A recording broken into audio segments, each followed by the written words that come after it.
vocês estão? Tudo certo?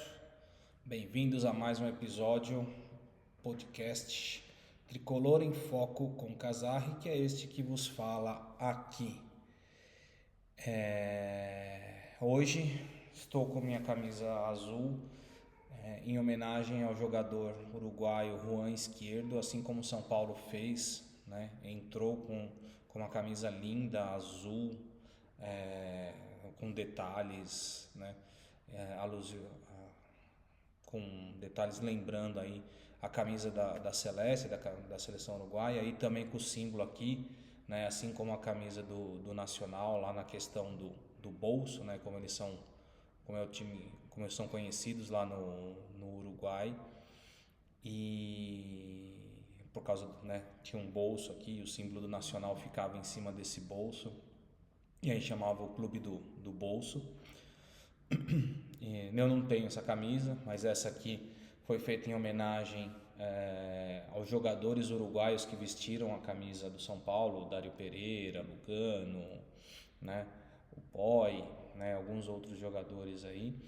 E aí então hoje decidi usar essa camisa aqui também em oração e, né, em homenagem ao jogador Juan Izquierdo, que está internado ainda no hospital.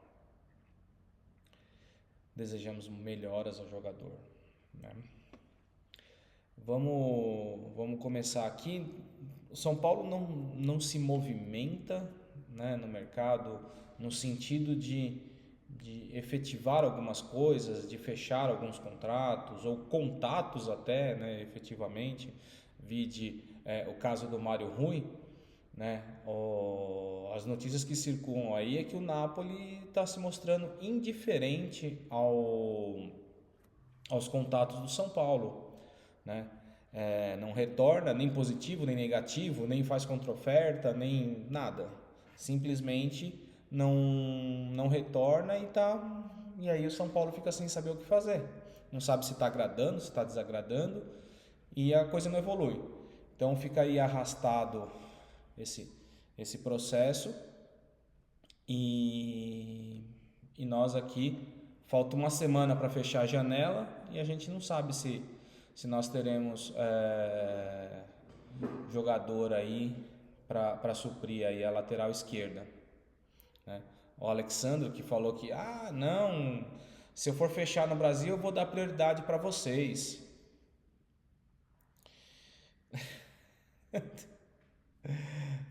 Palavra de jogador, a gente vê que realmente não, né, não se escreve aí, não vale realmente levar a sério, né?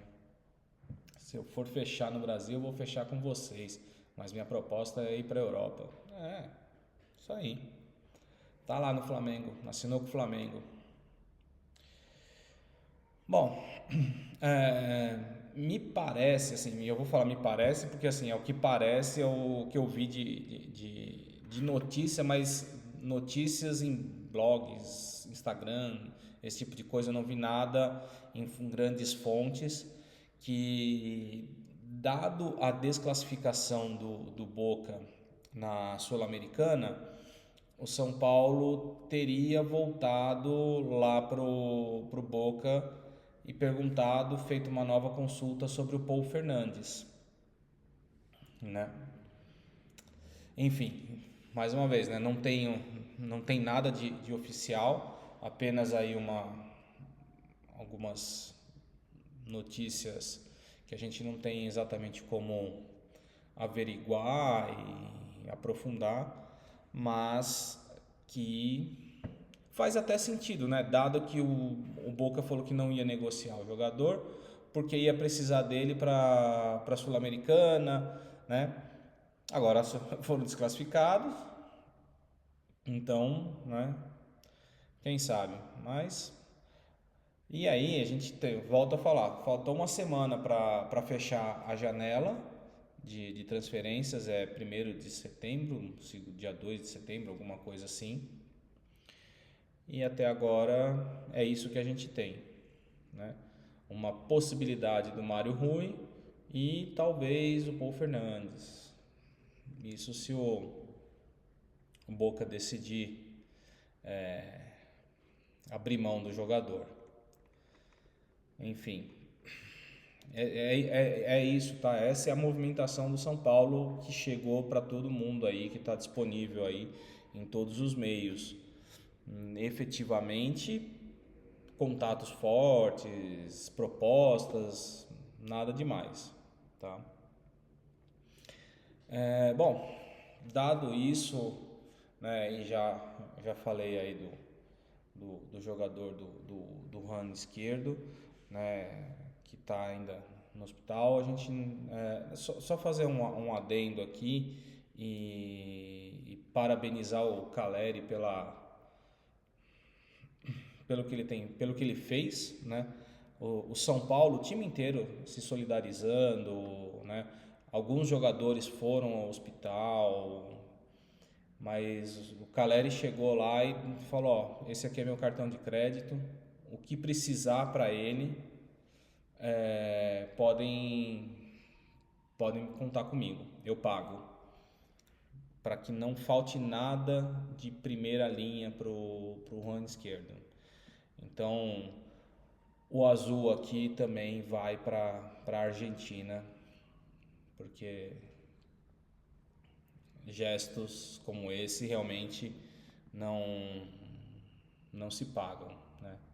Até, né, os próprios torcedores do Nacional, torcedores uruguaios, a mídia uruguaia tem se mostrado bem a favor do São Paulo, no sentido de, já que o Nacional não está mais aí, e por toda a preocupação, por tudo que o São Paulo vem demonstrando em relação ao jogador, dando, né, possibilidades e o próprio time, né, que isso não parte do São Paulo, né, o Caleri chegar lá e dar o cartão de crédito dele para que não falte nada para o jogador no tratamento, isso é do atleta, né? Então o grupo de atletas, o Zubeldia falou que os jogadores estão bem sentidos em relação ao que está acontecendo com o jogador, e aí isso só mostra a força do grupo do São Paulo, do elenco do São Paulo, como ele está se mostrando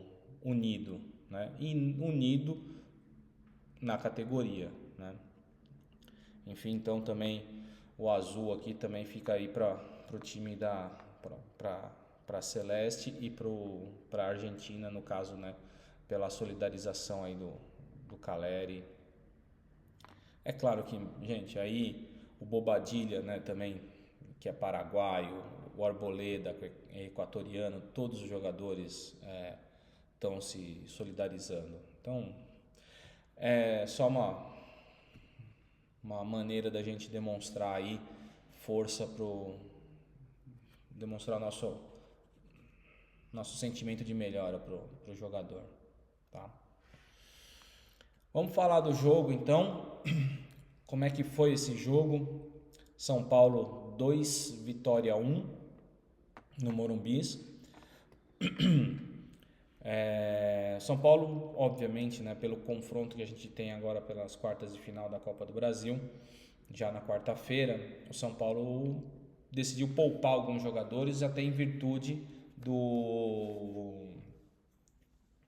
de relatórios médicos que o próprio Zubeldia tem na mão ali, de jogadores que esse aqui tá mais propenso a ter uma lesão por desgaste, já está no limite. Vídeo o Alan Franco, por exemplo, que não entrou, né? Ele poderia ter jogado, já que ele não vai jogar pela Copa do Brasil, ele poderia ter jogado, mas devido a certas, né, essas circunstâncias aí em relação a desgaste, ele foi poupado, né, pela comissão técnica. Então aí o São Paulo entrou com um time bem alternativo, né? Achei interessante a formação, como é que o Zubeldia escalou o São Paulo, utilizando, né, o William Gomes entrando como titular pela primeira vez, né? aí jogando com 3 zagueiros, né, que era o Ferrarese, o Arboleda e o Sabino, e o Michel Araújo. Essa era a linha de defesa do São Paulo. O Ferrarese fazia a lateral direita e o Michel Araújo a lateral esquerda. Essa é a nossa, né, o que a gente tem para o momento, dado que a gente tem o Patrick ainda também lesionado. E aí a gente não tem outro, tem o Juan, o Patrick e mais ninguém, né? O Moreira já jogou algumas vezes de lateral esquerdo, mas também está contundido. Então a gente não tem grandes peças. E aí o Michel Araújo foi fazer a lateral esquerda. E aí o meio de campo foi um meio de campo alternativo, né? Porque entrou o Luiz Gustavo como primeiro volante, o Marcos Antônio fazendo a função de segundo volante, aquele que sai um pouco mais para o jogo. O Lucas centralizado, e aí, né, a utilização do Eric e do William, né, um pela direita, o outro pela esquerda, com o Caleri centralizado. E aí utilizar as peças que a gente tem e que o pessoal vinha pedindo muito, né, vinha solicitando muito a entrada do William, pedindo que ele tivesse mais minutagem, que o Eric pudesse jogar mais. Então, esse foi o time alternativo que o São Paulo acabou utilizando aí para poder enfrentar o Vitória no Morumbi, né? Acho que foi uma decisão acertada essa escalação. E no decorrer do jogo, né, principalmente em relação ao primeiro tempo, a gente viu que se mostrou muito efetiva, né? Então, e aí, tanto é que logo no começo do jogo, o São Paulo se mostra, claro, né, predominante, está jogando na sua casa, com a torcida a seu favor, tem um time mais técnico, né? Principalmente, mesmo que fossem os reservas, tinha um time mais técnico, e logo de cara, numa tentativa de inversão de jogo na defesa por parte do Vitória, o William, muito esperto, intercepta foi um cruzamento, um lançamento ali, intercepta, sai ali da intermediária ali, acerta uma paulada que golaço, vixi. 1-0, acho que é os 3 minutos de jogo, 3, 5 minutos de jogo. Pô, aí o São Paulo foi jogar tranquilo, sossegado, tinha posse de bola, tanto o mapa do primeiro tempo, né, o São Paulo estava com 60%, acho que, de posse de bola, alguma coisa assim, 60%. E aí você olhava ali o mapa de calor do intervalo ali, era só na defesa, né? Ali principalmente pelo lado esquerdo e tudo mais, mas era uma posse de bola, um jogo dominado. O São Paulo dominou o primeiro tempo, tanto é que, né, mesmo quando o Vitória se propunha a marcar a saída de bola do São Paulo e vinha com muitos jogadores marcar a saída de bola do São Paulo, praticamente mano a mano ali, né, um no lateral, um em cada volante, um em cada zagueiro, um indo em cima do goleiro, em cima do Jandrei, tudo. O São Paulo ainda conseguia trocar passes, né, de forma muito tranquila, né? Mais uma vez, né, o Luiz Gustavo joga de terno, chovendo molhado, né? Então, quando ele era pressionado, ou ele dava o corpo para sofrer a falta, ou ele conseguia fazer um giro ou jogar de volta, né? Porque a bola vinha, Arboleda, Ferrarese, e aí caía no Luiz Gustavo, e quando o cara fechava o Luiz Gustavo, ele voltava na Arboleda e o cara ficava, mano, tipo, de novo, né? Tô correndo aqui que nem não sei o quê. E aí o São Paulo fazia essa troca de passes e dominava o jogo nesse sentido. E tanto, né, dominou nesse sentido, que o segundo gol saiu disso, né? O Vitória veio marcar a saída de bola do São Paulo, veio muito afoito, veio um em cada jogador, nesse sentido, um no Michel Araújo, um no Sabino, um no Arboleda, um no Ferrarese, e aí o Jandrei domina a bola ali vinda do Sabino, pressionado, ele consegue achar um passe para o Arboleda, que pressionado toca pro Ferrarese, que acha um passe por cima, pressionado também, obviamente, pressionado também, ele acha um passe por cima pro Lucas, que veio buscar jogo, o Lucas pressionado por 2, achou um passe de calcanhar espetacular pro Eric, e aí o Eric não tinha ninguém marcando, porque você tem um marcando o Sabino, um marcando o Jandrei, um marcando o Arboleda, um marcando o Ferrarese e 2 marcando o Lucas, uma hora vai faltar alguém, né? E aí o Eric pega a bola ainda na intermediária do São Paulo, avança com a bola, atravessa o campo praticamente, chega na entrada da área do Vitória e dá uma chapada a lá Nenê, alguma coisa assim, e 2-0. Jogo dominado, tranquilo, super sossegado, achando que ia ser vira 2 acaba 4, né? Um jogo muito fácil, muito simples, e que o São Paulo poderia ter facilmente realmente ampliado o placar ou no primeiro tempo ou no segundo tempo. O segundo tempo aí, eu acho que a pedido até do Zubeldia no intervalo, foi o São Paulo um pouco mais atrás da linha da bola, esperando um pouco mais o erro do Vitória, porque o Vitória tinha que sair, obviamente, né? A situação deles ali na degola ali é complicada, eles precisavam de pelo menos um pontinho e tudo mais, e aí eles iam vir para cima, e a proposta do São Paulo provavelmente era esperar o time do Vitória e sair em contra-ataque rápido com o William, com o Eric, com o Lucas pelo meio, jogadores rápidos, habilidosos, né? Mas esse jogo foi se amornando, né? O São Paulo ainda achou o terceiro gol, ainda fez o terceiro gol, impedido por um fio de cabelo. Pelo amor de Deus. A gente tem que ver essas coisas e falar, não, é a regra. Puta, mas que regrinha, né? Que regrinha mequetrefe. Pelo amor de Deus, me falar naquela imagem em que o calcanhar do Caleri está levantado com relação ao calcanhar do jogador do Vitória, e aí isso se mostra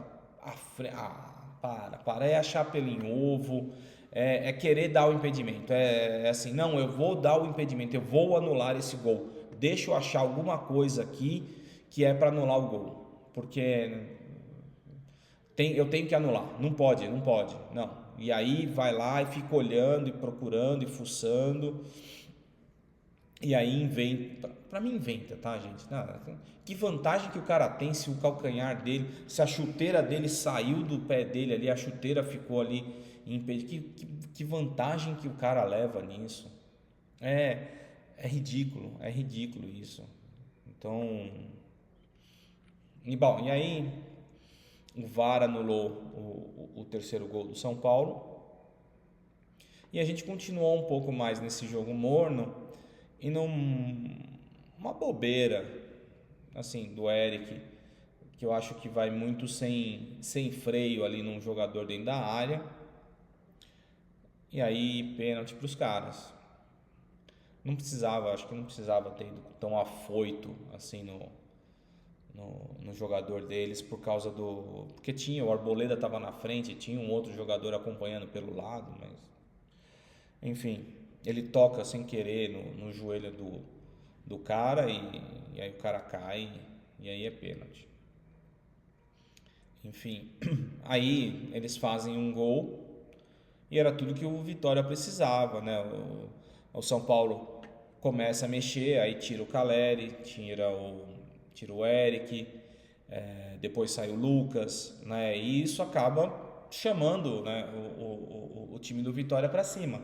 Embora tenha colocado o Henrique, que é um outro garoto também, pela ponta direita, né? O André Silva, que também é um bom centroavante.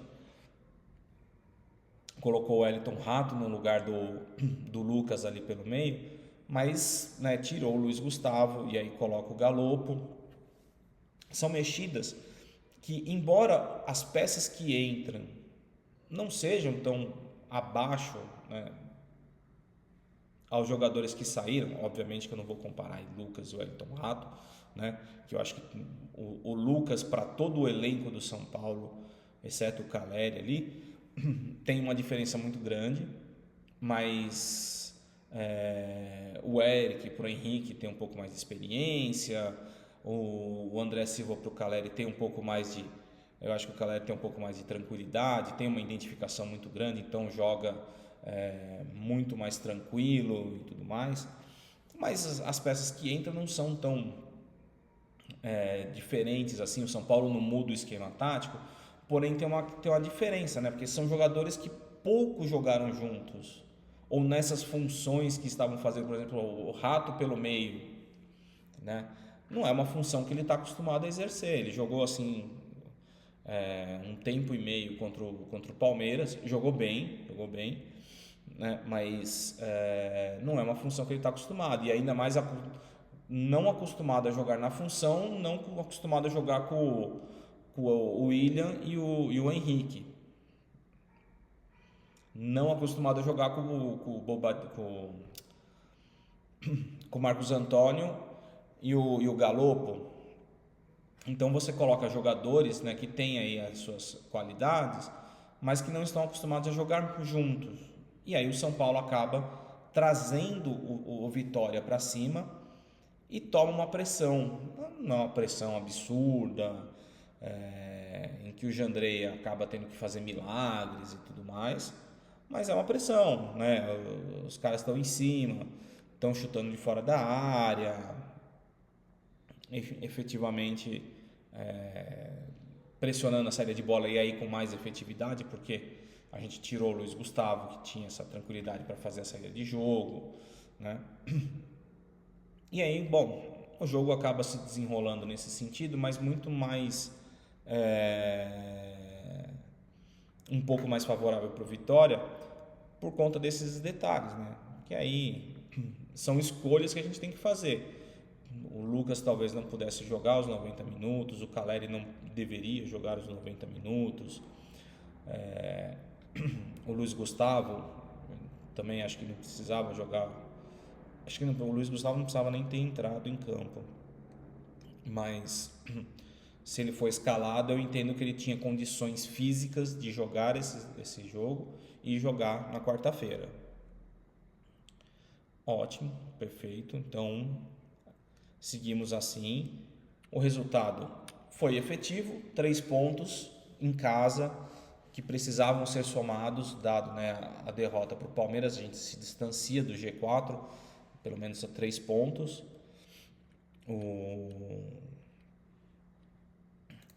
O Flamengo ganhou ontem, então também subiu na classificação, né? O que foi interessante foi que o Cruzeiro, que tem um jogo a menos e tá na nossa cola, ele perdeu ontem para o Internacional, e aí ele fica com 37 pontos e um jogo a menos. Nós estamos com 41, o que pra gente é tranquilo, né? Porque agora esse jogo a menos que ele tem também é com o Internacional, também vai ser agora no meio de semana, né? Vai ficar como se fosse uma ida e volta aí. Ele vai jogar, mas aí mesmo que ele vença o Internacional, ele não vai chegar nos nossos 41 pontos. O Bahia está atrás da gente, né? Nós estamos com 41, o Bahia que empatou nesse final de semana aí, não lembro com quem que o Bahia jogou, mas o Bahia empatou, está com 39, então também está atrás. A gente fica em quinto, né? Flamengo e Palmeiras com 44, o Botafogo com 47 e o Fortaleza com 48. Que campanha do Fortaleza, hein? Bom, não estou aqui para falar, mas que campanha do Fortaleza, tá?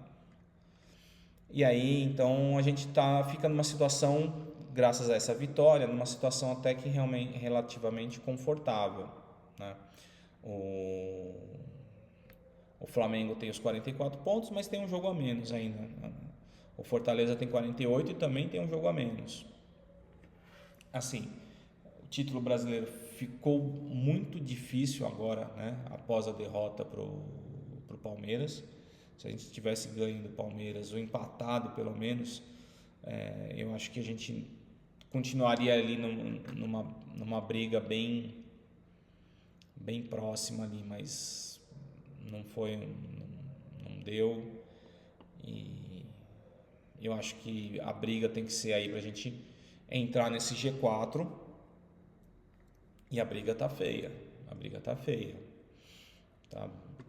Tá bem disputado aí o campeonato, né? Principalmente aí nessa parte de cima. Enfim, a gente consegue, né? A gente conseguiu o resultado que precisávamos. O que dá tranquilidade agora para a gente poder pensar no jogo contra o Atlético Mineiro. E aí, como é que fica então? Então, quarta-feira, a gente pega o Atlético Mineiro, o jogo de ida das quartas de final da Copa do Brasil, no Morumbi, sem Alan Franco, que foi expulso naquela idiotice inventada pelo juiz lá, né, que a agressão pode ser feita, contanto que o outro não revide, né? Senão aí os dois vão expulso. O cara empurrou o Alan Franco 3 vezes até que alguém decidiu tomar alguma atitude, que foi o próprio Alan Franco, e aí o cara expulsou os dois. E sem o Ferreira pela lesão. Então, talvez o Ferrarese entre no lugar do Alan Franco, embora o Sabino esteja se mostrando bem tranquilo ali no jogo ali pelo lado esquerdo, como zagueiro pelo lado esquerdo, o que facilita às vezes até a saída de bola do São Paulo, né? Ter um jogador com a perna esquerda ali na saída de bola. Acho difícil o Juan Tressoldi estrear. Eu acho que fica essa vaga do Alan Franco aí fica entre o Ferrarese e o Sabino. O Ferrarese um pouco à frente já pelo tempo de casa que ele tem e já foi titular antes do Beraldo, né? Era o titular. E a vaga do Ferreira, a gente agora tem uma incógnita aí, né? Eu acho que talvez o mais provável, na minha opinião, né, e vendo pelo que o Zubedia vem jogando, vem escalando, é o Wellington Rato entrar pela direita, o Luciano pelo meio e o Lucas ir para a esquerda. Mas devido aí ao jogo do garoto, talvez ele possa ter uma chance. Acho que menos. Talvez o Nestor possa jogar. Eu não sei como é que fica a questão da punição dele no jogo contra o Palmeiras, se pode afetar aí também a Copa do Brasil. Então aí talvez poderia ser o Michel Araújo, mas eu acho que o Michel Araújo deixaria o São Paulo muito, embora que o Wellington faça a profundidade ali, mas de qualquer forma eu acho que o Michel Araújo ele tem um estilo de jogo um pouco mais cadenciado e talvez não seja proposta para jogar o primeiro jogo no Morumbi, né? Com o São Paulo precisando fazer o resultado. Eu acho que é mais provável realmente entrar o Rato ali pela direita, o Lucas ir lá para a esquerda e o Luciano pelo meio, né? Então, quarta-feira, Atlético Mineiro, no Morumbis, quartas de final da Copa do Brasil, às 9h30 da noite, estarei lá, mais uma vez. E pelo Campeonato Brasileiro, o São Paulo volta a jogar no domingo contra o Fluminense, lá no Rio, às 18h30. Dependendo do jogo aí, provavelmente, dependendo do jogo do São Paulo contra o Atlético Mineiro, bem provável que o São Paulo vá jogar contra o Fluminense, utilizando também aí esse time alternativo aí, né? Embora eu acho que talvez todo reserva talvez possa até ser uma pedida mais sóbria aí, dado que o jogo de volta contra o Atlético Mineiro já é na semana seguinte, né? Então, acho que é isso do que a gente tem aí. Infelizmente, nenhuma notícia, nenhum atleta fechando com o São Paulo, né? Mas quem está ali pelo menos está representando. Eu estava lendo ontem, a gente está com 10 desfalques, considerando lesão e jogador expulso, né? Mas você tem Moreira, Igor Vinícius, que está fazendo aprimoramento físico, Pablo Maia, Alisson, agora o Ferreira, o Patrick. Então, o Zubeldia realmente está fazendo o que pode aí com o material que tem. Eu acho que o São Paulo podia dar uma ajuda aí. Chegaram o Marcos Antônio, chegaram o Juan Tressoldi, que foram pedidas, né, do Zubeldia para peças que o Zubeldia precisa para ele trabalhar de uma forma tranquila, né? 5 zagueiros, 2 segundos volantes, que aí no caso vai ser o Marcos Antônio e o Bobadilha, mas ainda falta esse primeiro volante, ainda falta o lateral esquerdo. Assim, o Igor Vinícius vem com aprimoramento físico, mas o Moreira também está lesionado, e se não for o Rafinha, a gente vai jogar com o Ferrarese de lateral direito. Então, acho que o São Paulo está precisando se mexer com maior efetividade aí nesse quesito aí. Sem fazer loucuras, realmente. Não pode, o clube não está numa situação financeira que possa fazer qualquer tipo de loucura. Male poderia fazer contratação, mas a gente precisa dar alternativas aí para o Zubeldia com relação a principalmente essas duas peças, né? O primeiro volante e um lateral esquerdo. É uma necessidade prioritária, e até porque no final do ano o Wellington vai embora, e aí nós vamos ter que contratar algum lateral esquerdo, não tem outra opção. Ou o Zubeldia passa a jogar com 3 zagueiros, e aí pronto, né? E aí não precisa de lateral esquerdo, aí coloca, aí pode jogar com o Michel Araújo aberto lá pela esquerda, porque vai precisar de ala, não vai precisar de lateral. Não é o esquema preferido do Zubeldia. Enfim, é isso que a gente tem agora. Mandar um salve aqui pro grupo Bagres Gold. Olha o trava-língua aí, Bagres Gold. Uma galera de São Paulinos aí que muito gente boa, o pessoal aí muito tranquilo. E São Paulinos, né? Se é São Paulino, você não precisa conhecer efetivamente o cara, né? O cara é São Paulino, você já sabe que né, é de índole. Então, um salve a eles aí. E até a próxima, pessoal. Valeu. Tamo junto, hein? Bora tricolor.